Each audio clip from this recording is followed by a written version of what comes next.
I'm going to show you how to do a sangria for a couple reasons. One is I want to show you how to float some fruit, and I also want to show you how to slice fruit properly to make a sangria. So we're going to use this glass here, and I'm going to use this sort of jagged looking ice. These larger cubes are not quite right for that, so I'm going to use these. And when doing cocktails, you always want to make sure that you fill the glass all the way to the top. You want it to look really cold and really inviting. And you know when you're out to dinner, you're at a bar and you order a drink and there's only like 3 ice cubes floating in the bottom. It's never cold enough. It doesn't really taste that good. You know, we want to give the image and the impression that these drinks are delicious and that they're inviting to the viewer. And so by filling the glass all the way to the top, you're doing that. So I've got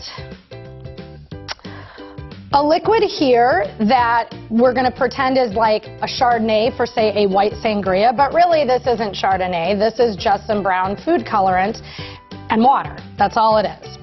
So I'm going to pour some of this in here, and we can already see that it looks like wine. Probably about 3/4 of the way up. The super cool tricks that I love is showing how to make fruit float in a glass, which in my kit I usually keep some cork or the end of a pencil, the eraser at the end of a pencil you can also use. I usually slice off a piece of this cork.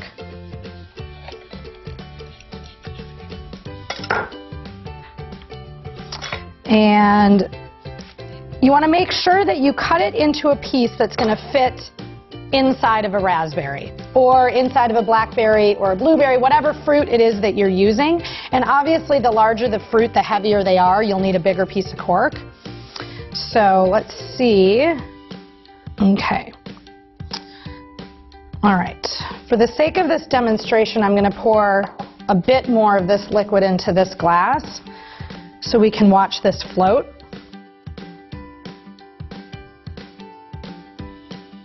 Okay, so we're going to drop this in the drink and watch it float to the top. So cool. Now, you want to make sure that the end of the fruit where you stuck the cork in is not facing the camera for obvious reasons, or you'll be able to see it. But, you know, the more fruit you put in, you can use one of these picks and move it around, change your camera angle. But this is how you get fruit to float in a glass.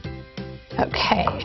Now, for our sangria here, I'm going to do, this is less important to have it floating because we have ice. So we can take some berries, we can throw them in there, and I like to start doing it somewhat organically and just kind of like throw a few in, see where they land, and then you can always start taking your pick and like moving them around. You can start pushing some down. You know, once you look at the camera angle, you can say, oh, okay, I want that a little bit over this way, or you can move the ice around a little bit.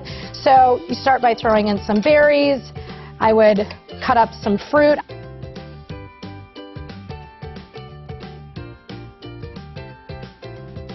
So these are some of my tips for styling cocktails.